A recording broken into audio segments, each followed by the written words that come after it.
ఏంటి ఇవిడ ఇక్కడికి వచ్చేసారు? డబ్బుల కోసమేమో. నమస్తే అండి. ఏంటండి అదోలా ఉన్నారు? అబ్బే అదేం లేదండి. మీకు ఇష్టం లేకపోతే చెప్పొద్దులేండి. మీకు రెంట్ కడితే ఉండటానికి ఇల్లుంది. నాకు ఇల్లున్నా అందులో నాకు చోట్లేదు. మీరు ఎవరూ లేని అనాథ, నేను అందరూ ఉన్న అనాథని. సారీ పల్లవి గారు. నాకేం చెయ్యాలో అర్థం కావడం లేదు. హ్యాపీగా పెళ్లి చేసుకోండి, అప్పుడు మీకు ఈ బాధలను తొలిగిపోతాయి. పెళ్ళా? అవునండి, మీకు మంచి అందం ఉంది, దానికి తోడు జాబ్ ఉంది, మీకు తప్పకుండా మంచి మొగుడు వస్తాడండి. అంత అదృష్టం నాకుందని నేను అనుకోను. ఇది అదృష్టం కాదండి, మీ మంచితనం. ముక్కు మొహం తెలియని నన్ను కాపాడి ఎన్నోసార్లు నా అవసరాలు కాదుకుని జీవితం విలువేంటో తెలిపారు. చెప్తే కొంచెం ఎక్కువగా ఉంటది కానండి, నాకే కనుక ఉద్యోగం ఉండుంటే మిమ్మల్ని మా ఇంటికి తీసుకెళ్లి నా ఖర్చులతో మీకు పెళ్లి చేసేవాడండి. నా మీద మీకున్న అభిమానానికి థ్యాంక్స్ అండి. ఒక్క అభిమానం ఏంటండి, మీరంటే ఇష్టం, ప్రేమ కూడా ఉన్నాయి. ప్రేమ? అవునండి, ఇద్దరం కష్టాల్లో ఉన్నాం, కలిసి బతకొచ్చు కదా. ఎలాగూ మీ చైన్ ఇచ్చారు, చేతి గాజులు కూడా ఇచ్చారు, దాంతోపాటు మీ చిటికెన వేలు కూడా ఇస్తే.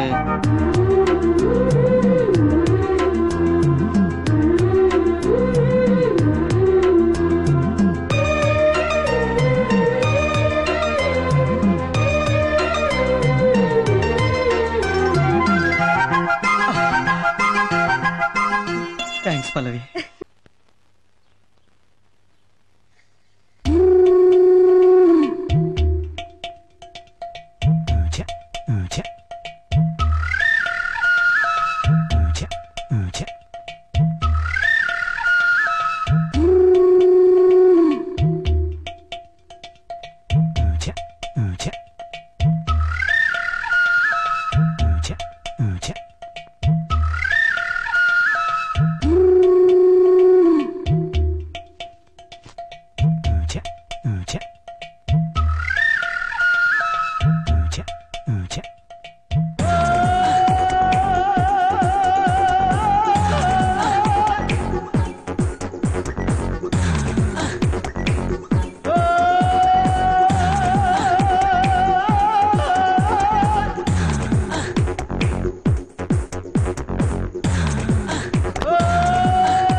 అక్క రామ్మా, ఈ నెల అద్దె ప్రతి నెల 1వ తారీఖున కరెక్ట్ గా అద్దె ఇచ్చేస్తాం. కానీ మా ఆయనకి చెప్పకండి అక్క. నాకు తెలుసమ్మా, అందుకే మీ ఆయన కనబడ్డ ప్రతిసారి అద్దె అడుగుతూనే ఉంటాను. సరేనా? ఇంతకీ నీకు ఈ డబ్బెలా వస్తుందమ్మా? ఇష్టపడి మోజీతో కట్టుకున్న మొగుడి మిషన్ పని చేయట్లేదు, అందుకే కుట్టుకునే మిషన్ నమ్ముకున్నాను. వస్తానక్క.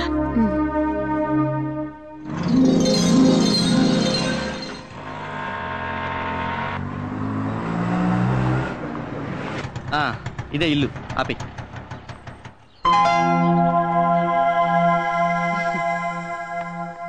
రామ్మా పల్లవి, నమస్తే ఆంటీ. మీకోసమే వెయిట్ చేస్తున్నా. పర్లేదు ఉంచుకో. రండి. అడ్రస్ ఈజీగా గుర్తుపట్టారమ్మా? మీకు బాగా పాపులారిటీ ఉన్నట్టుందండి. పేరు చెప్పడం ఆలస్యం, లటక్కని తీసుకొచ్చేసాడు. రండి. ఇదేనమ్మా పోర్షన్. ఉదయాన్నే ఇల్లు శుభ్రంగా కడిగించి మీ తరఫున నేనే పాలు పొంగించేశాను. చాలా థ్యాంక్స్ థ్యాంక్స్ అండి. ఆంటీ. మీ ఇల్లు చాలా బాగుంది. మీ మంచితనం ఇంకా బాగుంది. ఇదిగో ఇచ్చే. అడ్వాన్స్.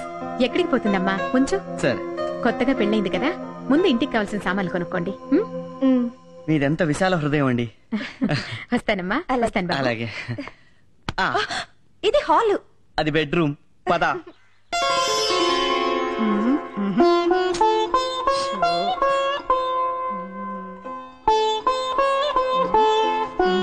ఏంటక్క ఆలోచిస్తున్నావు? ఏ ముగ్గు వేస్తామని? ఇందులో ఆలోచించడానికి ఏముంది? ఏదో ఒకటి వే. ఏదో ఒకటి వేసే స్వేచ్ఛ నాకెక్కడ ఉందమ్మా. మొన్న నేను చిలక ముగ్గు వేస్తుంటే. ఏంటే ఈ చిలక? అవునండి. ఎలా ఉందండి? చాలా బాగుంది, బ్రహ్మాండంగా ఉంది. ఎవడేమన్నాడు ఈ ముగ్గు నిన్ను? ఎవరు వేయమనలేదండి. ఎవరు వేయమనలేదండి.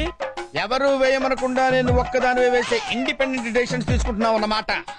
ఏంటి మాట్లాడమే? సతీ సావిత్రి కట్టింగ్ లేవుక చిలక ముగ్గేసి చిలకలాగా ఎవరితో ఎగిరిపోదాం అనుకున్నావా? ఏంటండి మీరు అనేది? ఇది చాలా అన్యాయం అక్క. నిన్నటికి నిన్న గులాబీ ముగ్గు వేస్తే సూపర్.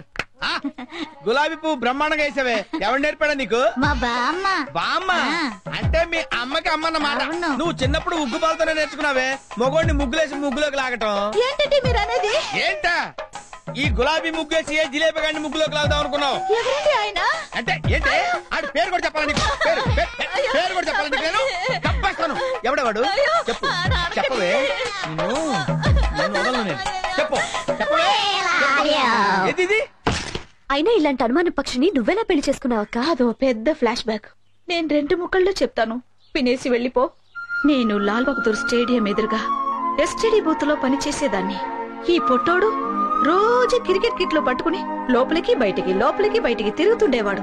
అంతేకాదు అజారుద్దీన్, లక్ష్మణ్ ఇద్దరుతో నవ్వుతూ మాట్లాడేవారు. ఒకసారి ఇండియా పాకిస్తాన్ వన్డే మ్యాచ్ జరిగితే చూడాలని సర్దా వేసి ఇతన్ని టికెట్లు అడిగాను. పెవిలియన్ లో ప్లేయర్స్ పక్కనే ఫ్రీగా కూర్చోబెట్టి కాఫీ టీ కూడా ఇచ్చారు. తర్వాత ఐ లవ్ యూ అన్నారు. ఇతనేదో పొడి చేసే ప్లేయర్ అనుకుని నేను ఐ లవ్ యూ అనేసి పెళ్లి చేసుకున్నా. తర్వాత తెలిసింది ఈడో క్యాంటీన్ లో కాఫీ టీ అమ్ముకునేవాడని. అయ్యో, ఎంతగా మోసపోయావు అక్క. గుడ్ మార్నింగ్ అక్క. Good morning. నా పేరు పల్లవి. నిన్ననే మీ ఎదురింట్లో దిగాం. మీ ఇద్దరి గురించి శ్రీకన్య ఆంటీ చెప్పారు. అలాగా? కొత్తగా పెళ్ళైందమ్మా? అవునక్క. జాగ్రత్త. దేనికక్క? ముగ్గు వేసేటప్పుడు ఏ ముగ్గు మీ ఆయనకి ఇష్టమో ముందు తెలుసుకుని వేయమ్మా. పల్లవి, కాఫీ పెట్టాను, వేణీలు కాశాను, పళ్ళ పని కూరగాయలు కూడా వచ్చా. అక్క, మా ఆయన చందు. నమస్కారం అండి. హలో. ఏం బాబు, కాఫీ నువ్వే పడతావా? నేనే పెడతానమ్మా. బాబు, కూరగాయలు కూడా నువ్వే కోస్తావా? వంట కూడా నేనే చేస్తానమ్మా. విన్నావా, వంట కూడా వాడే చేస్తాడంట. వాడ కాదమ్మా, నేను. సారీ. It's okay. ఇందులో అంత ఆశ్చర్యం ఏముంది? మొగుడు పెళ్ళాలన్నాక ఒకరికొకరు తోడు నీడుగా ఉండాలి. పిలిచారండి? ఏంటే గొంతు చించుకొని పిలుస్తుంటే బయట ఏం చేస్తున్నావు నువ్వు? వాకిట్లో ముగ్గేస్తున్నానండి. అంటే లోపల మందు కొడుతున్నాననే కదా నీ అభిప్రాయం? ఏమండి, ముగ్గుకి పెగ్గుకి ఏమన్నా సంబంధం ఉందా? నేను చెప్తున్నాను నాకు ఈ దరిద్రుడు వద్దని. అయ్యో తప్పునానా, అలా చెప్పకూడదు. మనకు టీవీ నచ్చకపోయినా మార్చుకోవచ్చు, పాలోడు పేపర్ లోడు నచ్చకపోయినా తీసేయొచ్చు, కానీ నచ్చినా నచ్చకపోయినా డాడీని మాత్రం మార్చుకోలేమమ్మా. అంటే ఏంటి నీ ఉద్దేశం? ఇండైరెక్ట్ గా నేరుగా నీకు నచ్చలేదని చెప్తున్నట్టుగా. అయ్యో, ఇండైరెక్ట్ గా చెప్పడం లేదండి. అంటే నేరుగానే చెప్తున్నావు అనమాట. నీకు ఈ మధ్య నోరు పెగులుతుంది. మొగుడంటే లెక్కలేంతనం ఏర్పడింది. మొగుడంటే ఎలా ఉండాలో ఆ ఎదురింటి కుర్రాడిని చూసి కొంచెం నేర్చుకోండి. ఏంటి ఆ ఎదురింటి కుర్రాన్ని చూసి మొగుడు ఎలా ఉండాలో నేను నేర్చుకోవాలా? ఎంత మాట అన్నావే? ఇంకెందుకు నాకీ బతుకు? ఎక్కడికండి?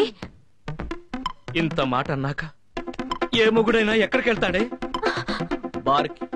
ఛీ, మీరు మారండి. ఎందుకు మారాలే? ఎందుకు మారాలి? నేనేమైనా మిడ్ నైట్ మసాలా చూసి నిన్ను సిమ్రాన్ లాగా చీర కట్టమన్నానా? ముంతాజ్ లాగా మిడ్డీలు వేయమన్నానా? కరిష్మా లాగా చరిష్మా లేకపోయినా సరే ఆర్తి అగర్వాల్ లాగా ఆరేసుకోమని చెప్పాను. అసలు ఏ మగాడికైనా పెళ్ళాం కన్నా ప్రతి ఆడది అందంగా కనిపిస్తుంటే తాళి కట్టిన పాపానికి మేం మిమ్మల్ని భరిస్తుంటే మీరేంటే వాడెవన్నో చూసి హృతిక్ రోషన్ లాగా బాడీ పెంచండి, రజనీకాంత్ లాగా బీడీ కాల్చండి అని ఎందుకే మా మూడ్ ఆఫ్ చేసి మమ్మల్ని హాఫ్ తాగేలాగా చేస్తారు? బారుకి వెళ్ళడానికి భారీ కన్నా భారీ రీజన్ ఏమన్నా కావాలా? అక్కర్లేదు, వెళ్తానా? కర్మ. మనం రొటీన్ గా మిడ్ నైట్ కాకుండా పట్ట పగలే ఎందుకు మందు కొడుతున్నామో తెలుసా? మన ఎదురింటి ఎదవ కారణంగా మన పెళ్ళాల చేతుల్లో మనం అవమానం పొందాం కాబట్టి. మామూలు అవమానం కాదు. యుద్ధంలో పారిపోయిన సద్దాం హుస్సేన్ కన్నా ఐశ్వర్యరాయ్ చేతుల్లో చీకొట్టించుకున్న సల్మాన్ కన్నా భయంకరమైన అవమానం. ఇప్పుడు మనం ఏం చేద్దాం? ముందు మందు కొడదాం, తర్వాత వాడిని కొడదాం. వాడు కొట్టించుకోకపోతే వాడిని కిడ్నాప్ చేసి మరీ కొడదాం. కిడ్నాపా? నాకు చేత కదయ్యో. ఏది చేత కాదు, ఒకసారి చేస్తే అదే అలవాటు అవుతుంది. అంతేనట.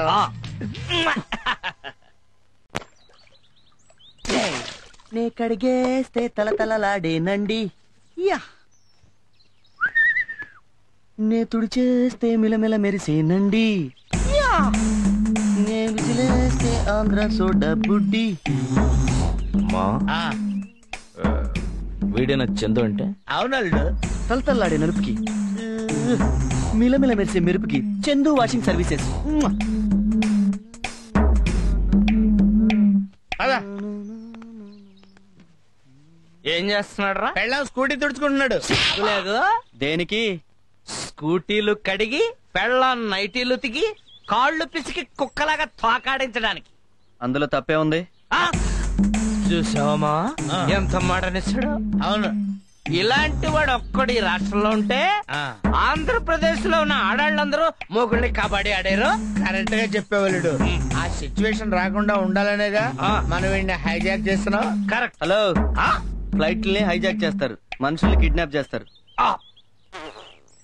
వీడికి జనరల్ నాలెడ్జ్ ఎక్కువే, వీడిని కిడ్నాప్ చేయాల్సిందే. కుదరదు, నేను వంట చేయాలి. అబ్బా, ఇంత చెప్పినా కూడా వీడు ఇంకా వంట చేస్తానంటున్నాడంటే వీడిని కిడ్నాప్ చేస్తే తప్పే ఉంది.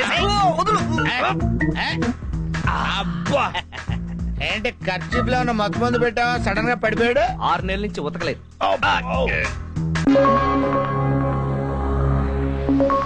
నేను ఎక్కడున్నాను?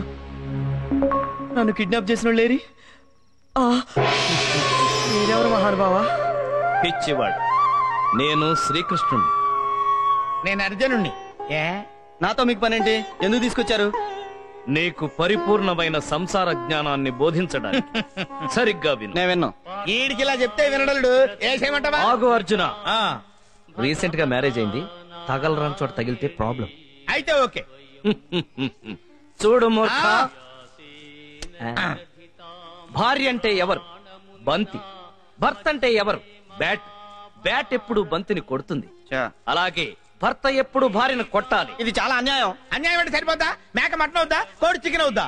ఆహా అర్జున, నీ లాజిక్ సూపర్.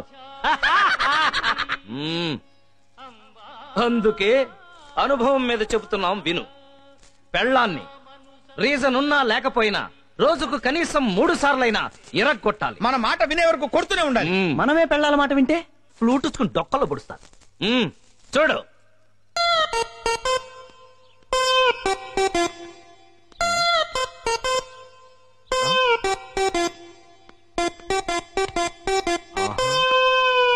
హలో, అంత టెన్షన్ పడకు. టెన్షన్ పడాల్సింది వాడు. వాడి పెళ్ళం ఎప్పుడొస్తుందో చూడు.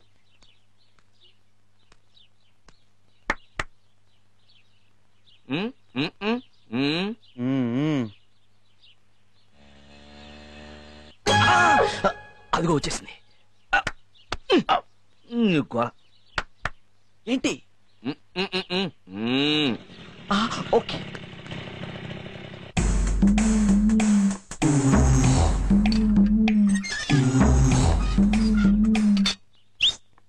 ఆగే.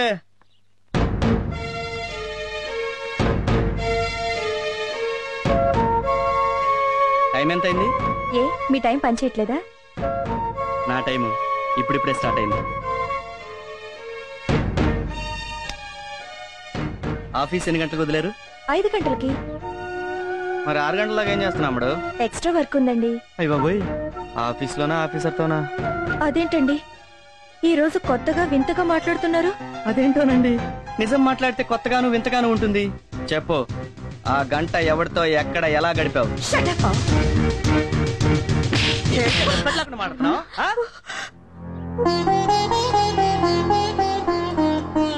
మొగుడుతో ఎలా మాట్లాడాలో నేర్చుకో.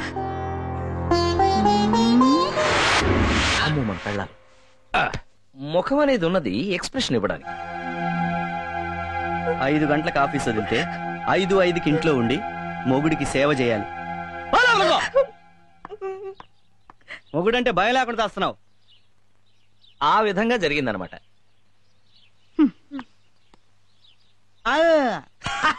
థమ్స్అప్ కావాలంట. ఓకే, థమ్స్అప్ కాదు. పల్లవి పల్లవి పల్లవి అక్క రండి కూర్చోండి. ఏంటమ్మా అలా ఉన్నావు? ఏం లేదు. మాకంతా తెలుసు. ఏంటో అక్క, నిన్నటి దాకా బాగానే ఉన్నాడు, సడన్ గా ఇలా మారిపోయాడు. ఉప్మాలో జీడిపప్పు ఎందుకేసా ఉంటాడు, టీలో పాలు ఎందుకేసా ఉంటాడు, చీటికి మటికి ఇలా తిడుతూనే ఉన్నాడు. అప్పుడే ఏమైందమ్మా? రేపో మాపో నీ మొగుడు తాగి లేటుగా వచ్చి తలుపు వేసి ఉంచితే తిడతాడు, తలుపు తీసి ఉంచితే సంతాడు. వేసిన పెగ్గు దిగకపోతే ఉదయాన్నే లేసి ముగ్గెందుకు వేసావే అంటాడు. మూడును బట్టి మాట్లాడతాడమ్మా. ఏంటక్క నువ్వు చెప్పేది? మెల్లమెల్లగా నీకే అర్థమవుతుంది. అయినా ఆయనలో ఇంత సడన్ గా మార్పు ఎలా వచ్చింది? దానికి కారణం మా మొగుళ్ళేనమ్మా. మీ మొగుళ్ళ? దొంగ సచ్చినోడు, చూసి నేర్చుకోరా అంటే నీ భర్తనే చెడగొట్టేశాడు ఆ పొట్టోడు. ఈ రోజు మీ ఇంట్లో జరిగిందే ప్రతిరోజు మా ఇంట్లో జరుగుతుంది. అయితే మీ మొగుళ్ళు కూడా తిడతారు, కొడతారు. అంటే వాళ్ళు తిట్టినా కొట్టినా మన పడుండాలా? తప్పదు కదమ్మా. నాటి త్రేతాయుగం నుంచి నేటి భ్రాంతియుగం వరకు ఇదే అనాదిగా వస్తున్న ఆచారం. ఇలా అయితే నేను నా మొగుడికి విడాకులు ఇచ్చేస్తాను. పల్లవి, విడాకులంటే తవలపాకులు అనుకున్నావా ఈజీగా ఇచ్చిపుచ్చుకోవడానికి? మన కర్మ ఇంతే అనుకుని బతకడం కంటే మనం చెయ్యగలిగింది ఏమీ లేదమ్మా. అది కరెక్ట్ కాదు. వీళ్ళని ఊరికే వదలకూడదు. ఈ రోజు నుంచి మన ముగ్గురం కలిసికట్టుగా ఉండి ఏదో ఒకటి ఆలోచించి వాళ్ళకి బుద్ధొచ్చేలా చేయాలి. అయ్యవా, నీ మగాళ్ళ గురించి నాకు తెలియదు గాని నా పొట్టోడికి బుర్ర ఉంటేగా బుద్ధి రావడానికి. అయితే ఈ సమస్యని నాకొదిలేయండి. 3వ క్లాస్ జాయిన్ అయిన సందర్భంగా నేను పార్టీ ఇస్తున్నందుకు నాకు చాలా సంతోషంగా ఉంది. గుర్రు, మీరిద్దరూ ఇన్ని నగ్న సత్యాలు నాకు చెప్పపోయింటే నా జీవితం ఏమైపోయేది గురు? చెప్పటం కాదు బ్రదర్, అది విని నువ్వు ఖచ్చితంగా పాటిస్తున్నందుకు నాకు చాలా సంతోషంగా నా ఉంది. ఆశీస్సులు నీకు ఎప్పుడు ఇంట్లోనే మొదలు పెట్టావేంట్రా దరిద్రుడా? ఈ పిల్లోడిని కొడుకా? అయిపోయా. ఈ పిల్లడు నీ కొడుకు అని అడుగుతున్నావు, నీ డౌట్ ఎందుకు వచ్చింది? సావిత్రి, వస్తున్నా వస్తున్నా. ఏ సావిత్రి, వచ్చేసానండి. సావిత్రి నువ్వు రావే. పిలిచారండి? పిలవపోతే రావా? పిలవపోతే రావా? ఏ తమ్ముడు, నువ్వు చెప్పు, ఇదేంటి? చిప్స్, ఇదేంటి? మిక్చర్, ఇదేంటి? సోడా గురు. ఇది సోడా, ఇది మిక్చర్, ఇది చిప్స్ అని నువ్వు కరెక్ట్ గా చెప్పావు. గురు, మరి నీ కొడుకేనా అని అడిగి ఉంటే అది నీకు డౌట్ కదా? ఉద్దేశం నువ్వు ఏయ్, అడిగిన ప్రశ్న సమాధానం చెప్పు. నీకు డౌట్ వచ్చి అడిగావు కదా? నీకు డౌటే కదా? నువ్వురా, ఏంటండి? ఈడెవడు? మన కొడుకండి. మన కొడుకేనా? మరి మన కొడుకైతే ఇతనికి డౌట్ ఎందుకు వచ్చింది? ఎందుకు వచ్చింది చెప్పు. ఈడెవడు? మన కొడుకేనండి. ఏయ్, తల్లివి నువ్వేనే, తండ్రి నేనా కాదు అది చెప్పు. అయ్యయ్యో, ఇదేంటండి ఇలా అంటున్నారు? చెప్పు చెప్పు, నువ్వు ఇట్లా చెప్పు. నువ్వు నిన్ను చంపేస్తానే. ఏంట్రా, డౌట్ అడిగింది నువ్వే కదరా? ఏంటంటే వాగుతున్నావు? చెప్పు చెప్పు. ఏయ్, ఆగక్కడ, ఆగవే. ఎక్కడికి వెళ్తావు? ఎక్కడికి వెళ్తావే నువ్వు? ఏంటి మీరేంటి సినిమా చూస్తున్నారు ఇక్కడ? నువ్వేంట్రా వాగుతున్నావు? నువ్వేంట్రా వాగుతున్నావు? ఏంటి నిలబడి టీవీ సీరియల్ చూస్తున్నారా ఇక్కడ? ఎవడిళ్లలో 3 పిల్లలు కొట్టుకోరే, చంపేస్తారా? చంపేస్తారా? వెళ్ళిపోండి, వెళ్ళిపోండి. వెళ్ళిపోండి. ఏమే పరదే, ఎక్కడికి వెళ్ళావే? ఎక్కడ దాక్కున్నావు నువ్వు? చంపేస్తాను. నా బిడ్డకి తండ్రిని నేనా కాదా? నా బిడ్డకి తండ్రి ఎవడు? ఏయ్ ఏంట్రా తలుపులేస్తున్నారు? మన దెబ్బండి అంతే. అమ్మ ఇక్కడ ఉన్నావు నువ్వు? చెప్పు. ఏంటే ఇక్కడ దాక్కుంటే కనుక్కోలేను అనుకున్నావా?